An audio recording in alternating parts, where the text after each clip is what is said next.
Bueno, pues ya estamos de regreso en la segunda de Oliva, son las 2:39. Usted nos pidió platicar sobre el tema de la violencia que se ha desatado y que es evidente y que se ha recrudecido con la temporada electoral. Y vamos a hacerlo. Y también vamos a platicar, por supuesto, de la violencia política de género. 20 minutos se van a ir volando, pero arranquemos con ello. Tenemos una invitada en la mesa, tenemos una invitada vía telefónica y vamos a intentar desahogar el tema lo más que podamos. Es un tema muy interesante, muy importante, más aún hoy que arranca el proceso electoral. Escuchemos esta cápsula que preparó el equipo de Oliva Noticias sobre los políticos que están aspirando a un cargo de elección popular. Le vamos a manejar en esta cápsula. Lamentablemente se han registrado asesinatos, según un reporte publicado por Laboratorio Electoral, y con el arranque de las campañas hay preocupación justamente porque la violencia pudiera recrudecerse. Escuche. Según investigaciones realizadas por el Centro de Investigación y Docencia Económicas, especialistas y México Evalúa, el crimen organizado implementa estrategias para influir en los resultados electorales, incluyendo la violencia directa contra candidatos y funcionarios públicos. Al menos 16 políticos que aspiraban a un cargo de elección popular en el proceso electoral del 2 de junio próximo fueron asesinados entre el 4 de junio de 2023 y el 7 de febrero de este año, de acuerdo a un reporte publicado por la organización Laboratorio Electoral. El reporte indica que los asesinatos por violencia electoral se han registrado en 13 de las 32 entidades del país, con Guerrero como el estado con mayor incidencia por violencia electoral registrada, seguido de Veracruz y Michoacán.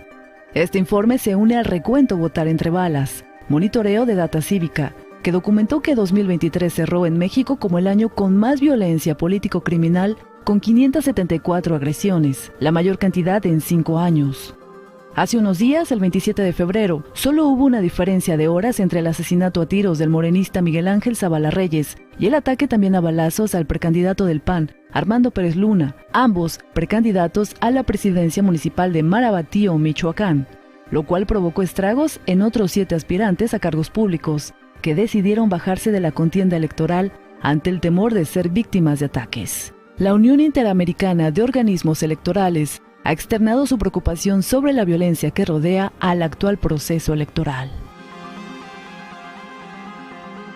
Oliva Noticias. Bueno, en la mesa de trabajo, la maestra Olivia Aguilar Dorantes, consejera electoral del Consejo Local del INE Veracruz, que gracias por estar aquí, consejera. Gracias, vamos a platicar muy agradablemente sobre un tema muy complicado, ¿no? Anabel Ojeda Gutiérrez, en línea telefónica, coordinadora de la Unidad de Género de la Universidad Veracruzana. Ahorita platicamos también con la maestra que amablemente nos toma la comunicación. Consejera Aguilar, a ver, se dice que es la elección más importante en la historia de la República Mexicana, como se ha dicho en otros momentos de otras, pero en este momento nos ocupa esta. Se ha recrudecido la violencia, no podemos tapar el sol con un dedo. ¿Qué panorama observa usted?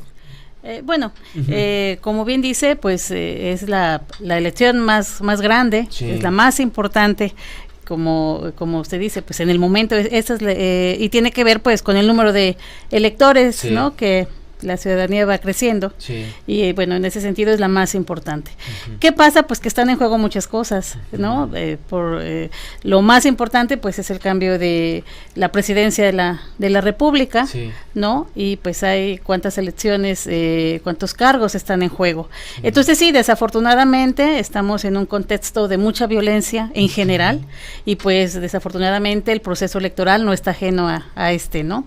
Sí, porque además hemos estado inmersos en un escenario violento, insisto, que no es, digamos, exclusivo de la República Mexicana, también en los países del mundo, pero en México tenemos, la violencia se ha recrudecido y está permeando en la campaña electoral. Y estamos arrancando hoy, consejera. Así es, formalmente se inicia hoy la campaña, sí, pero bueno, meses antes, pues hasta se adelantó un poco el proceso, sí, ¿no? La verdad. Toda la logística, la organización, sí. El presidente la adelantó también, muy interesante. Bueno, también, pero ¿no? Políticamente, sí, los actores políticos estuvieron desde mucho antes es ya correcto.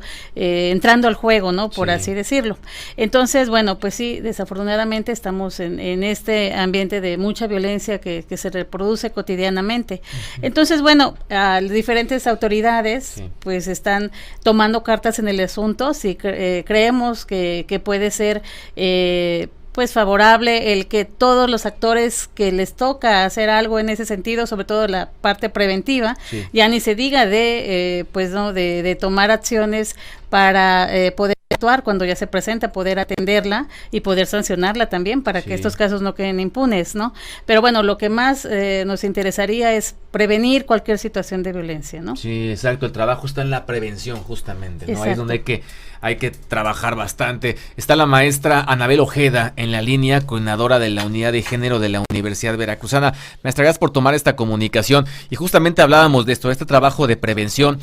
Platicábamos, a ver, tenemos el audio vamos a escuchar, antes de platicar con la maestra Ojeda que nos toma la comunicación, lo que dijo, tenemos el de Claudia Díaz Tablada. Todavía no. Bueno, mientras tenemos el de Claudia Díaz, escuchemos a Mónica Meltis, que es directora ejecutiva de Data Cívica, y nos habla justamente de los ataques, atentados, amenazas contra personajes de la vida política. De 2018 a lo que va de este año del 2024, hemos registrado 1,657 ataques, asesinatos, atentados y amenazas contra personas que se desempeñan en el ámbito político, gubernamental o también instalaciones de gobierno o partidos. Oliva Noticias. Maestra Ojeda, que nos toma la comunicación, buenas tardes, ¿cómo está? Hola, buenas tardes, Alejandro. Muchas gracias por la invitación. Gracias, maestra, por tomar esta comunicación. Platicábamos también en la semana, independientemente de lo que dijo la persona de Data Cívica, del tema de la violencia política de género. Y hablábamos con Claudia Díaz Tablada, del Tribunal Electoral de Veracruz, y nos hablaba justamente sobre y lo comentaba justamente con la consejera aquí en la mesa antes de entrar al aire, que entre más participación de mujeres en las elecciones, en los cargos públicos y demás, mayor violencia, es lo que estaban ellos registrando en el tribunal. Un dato que por supuesto nos llama mucho la atención, maestra. Sí, mayor violencia contra las mujeres o mayor violencia en general.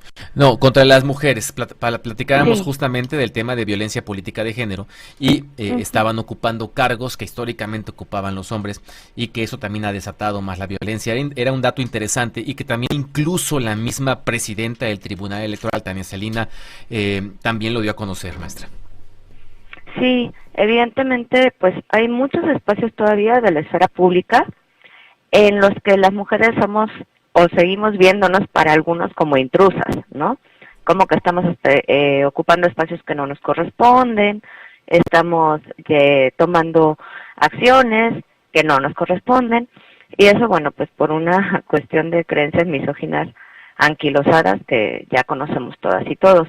Entonces, pues sí, la violencia de género política se recrudece sobre todo en estos momentos, por evidentes razones, y también porque hay una coyuntura importante de una avanzada de ultraderecha que está arremetiendo contra los derechos de las mujeres y contra los avances de los derechos de las mujeres. Entonces, bueno, en particular, la violencia política nos indica un menoscabo de nuestros derechos político-electorales, básicamente, o en ese ámbito, pero evidentemente pues impacta a toda la esfera social, ¿no? Y comunitaria. Justamente sobre lo que dice la maestra Anabel Ojeda, ahora sí tenemos el audio de Claudia Díaz Tablada, que es magistrada del Tribunal Electoral de Veracruz, y nos hablaba justamente del crecimiento de la violencia electoral y política en razón de género. Ahora escuchemos. Ejemplo, nosotros advertimos que se ha ido aumentando el tema de la violencia y que a mayor participación de las mujeres, mayores casos de violencia. En el estado de Veracruz, por ejemplo, aquí en el tribunal, podría yo comentarte que el año pasado, en 2023, se presentaron diversos medios de impugnación que venían alegando que se estaban realizando actos de violencia en su contra. Y en el caso del año pasado fueron 60. Oliva Noticias. ¿Qué derechos humanos se estarían vulnerando con la violencia política? ¿Qué observan ustedes? Sí, muy bien, pues Desafortunadamente el contexto de la violencia hacia las mujeres, sí, decimos que se da en todos los ámbitos. Entonces el ámbito político, por supuesto, no está fuera de estas situaciones. Uh-huh. Las mujeres hemos luchado por tener acceso a estos espacios de toma de decisiones, ¿no? Uh-huh. También para ahorita que va a haber cambio en gobernaturas, por ejemplo, de las 9 gobernaturas, uh-huh, ahí pues no se podían ser 50 y 50. Entonces, sí, el INE determinó que deberían de ser 5 mujeres, uh-huh, y 4 hombres al menos. Cada partido político debía designar como candidatos y candidatas. Uh-huh. Hubo mucha lucha para eso. Hay todavía entonces resistencia de los actores políticos y de la población en general, porque la cultura se promueve que sea así. Todavía hay una cultura machista y patriarcal. Entonces, bueno, desafortunadamente en estos ámbitos también pues incluso se recrudece, porque ya comentábamos hace un rato, ¿no? Uh-huh. Muchas veces los actores políticos sienten como un riesgo de que haya más avance de las mujeres. Entonces, los derechos político-electorales de las mujeres están garantizados, al menos desde las normativas y las legislaciones, y entonces en ese sentido es que todavía hay mucho trabajo por hacer, y bueno, eso es lo que estamos haciendo, por una parte en prevenir, en atender y en sancionar, porque debe de ser en todo ese sentido, para ir cambiando poco a poco, tener incidencia pues en que este ejercicio de los derechos de las mujeres esté garantizado. Interesante, porque, bueno, a ver si escuchamos lo que también nos dijo en ese momento, el otro audio que tenemos de Claudia Díaz Tablada, donde nos habla del el mayor porcentaje de casos respecto a violencia política. A ver, escuchemos.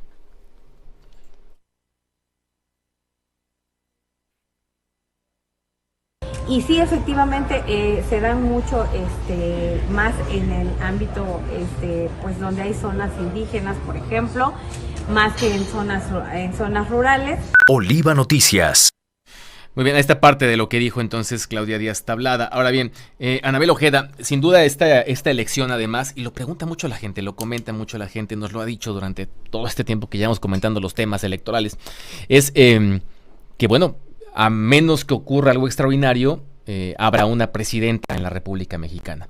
Y en este contexto que estamos viviendo de paridad también de candidaturas 50-50 y demás, también que ha pasado con las diputaciones y demás, ¿hay avances entonces, maestra Ojeda? Sí los hay, y si no los hay, ¿qué hay que hacer en el legislativo? Que es donde a lo mejor tendríamos que volver a empezar.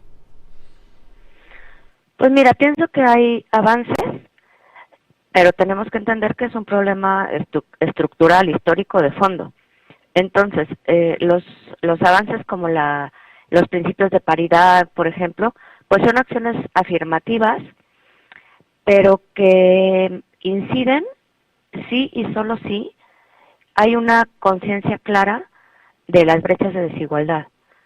Porque si la cuestión es una cuestión nada más cuantitativa, en la que pues, o sea, no sirve a las mujeres que cambie eso. Es que sí nos sirve, pero no es suficiente, ¿no? Es un avance, y los avances pues se valoran, aunque sean chiquitos. Sobre todo hay que tomar en cuenta también el contexto internacional, hay que mirar lo que está pasando en Argentina, en El Salvador, por ejemplo. Entonces, bueno, evidentemente todos los avances cuentan, pero acá lo cualitativo es lo muy relevante. No tenemos que estar en cargos de poder porque somos mujeres, tenemos que estar en cargos de poder porque somos capaces, porque estamos preparadas, ¿no? Porque tenemos con qué. Y porque también hay que entender que la forma de hacer política, de ser líder, pues también tiene que ir avanzando y evolucionando con la historia, ¿no? A lo mejor las mujeres tenemos formas otras de ser líderes, y eso es lo que hay que valorar, pero como partimos de un piso que no es parejo, entonces por supuesto que los principios de paridad abonan, ¿no? Aunque no sean suficientes de fondo. Maestra Olivia Aguilar, que es consejera electoral del Consejo Local del INE en Veracruz, se está buscando, por supuesto, hay un contexto violento, no podemos taparlo, pero se está buscando la coordinación con las autoridades correspondientes para garantizar la seguridad y que la gente salga a votar, ¿no? Sí, por supuesto que sí, para que, el INE se encarga de la organización de las elecciones y contarán con una boleta, con varias boletas de acuerdo al número de elecciones y para que pueda ejercer su voto.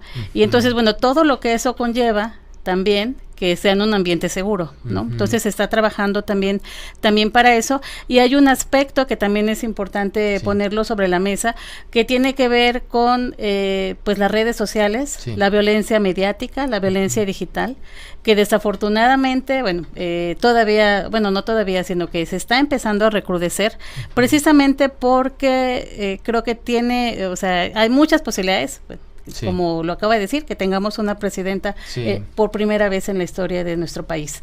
Entonces, eso, desafortunadamente, esta cultura machista se hace presente en las redes sociales, ¿no? O sea, si han visto, basta darse una vuelta por las redes y ver de qué manera atacan a las candidatas, ¿no? Que están ya ahorita empezando su campaña.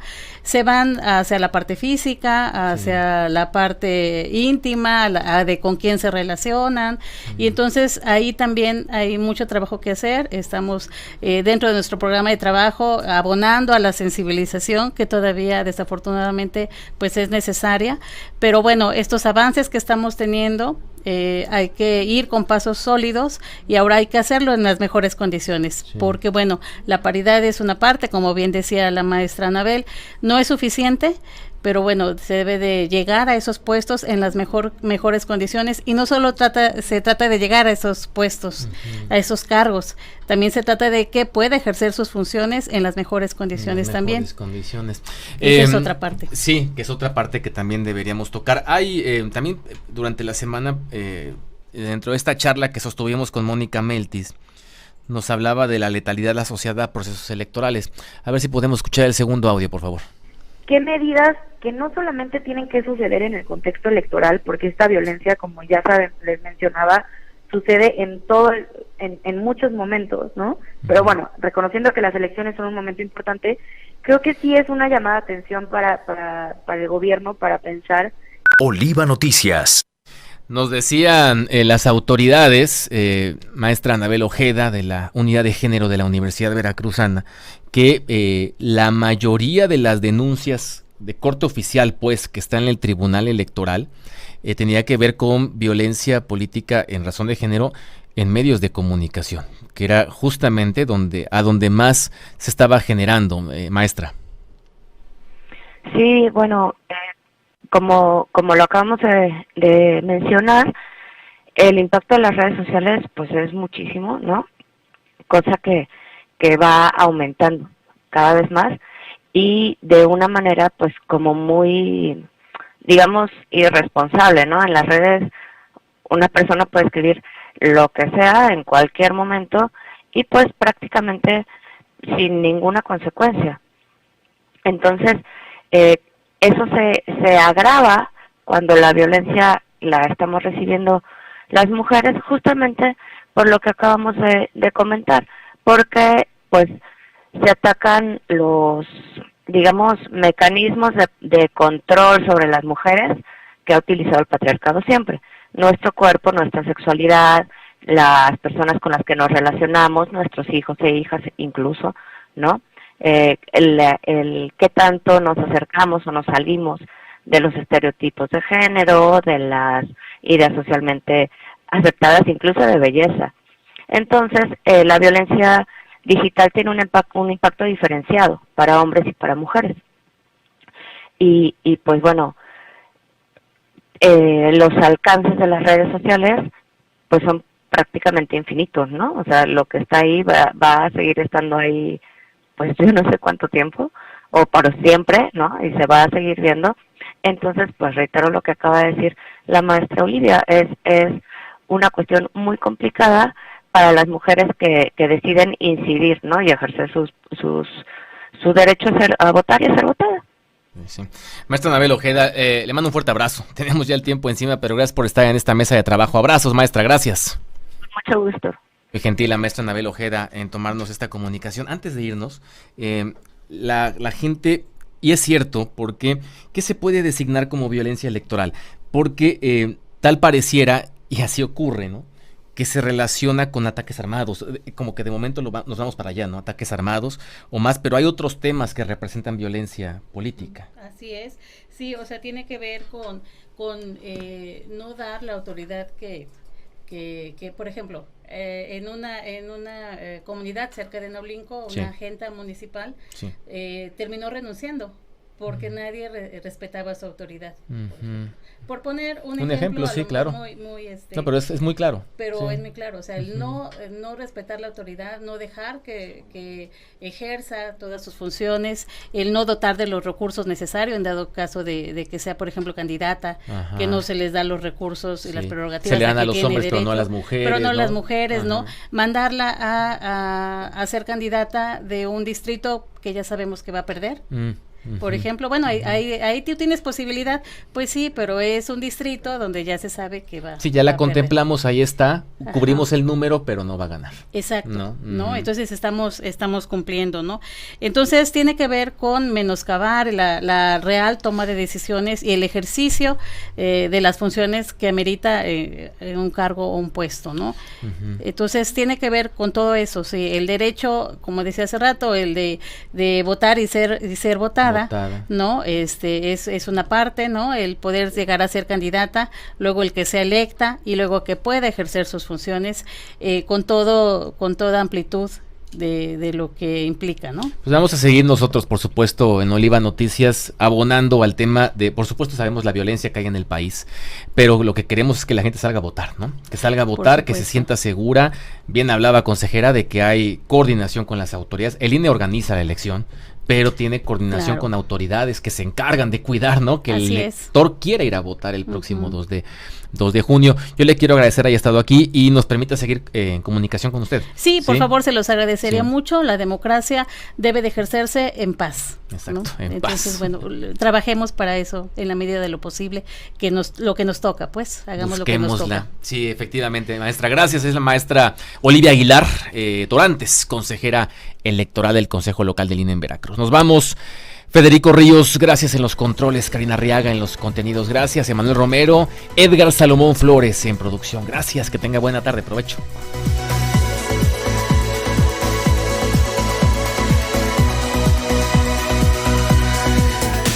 Oliva Noticias.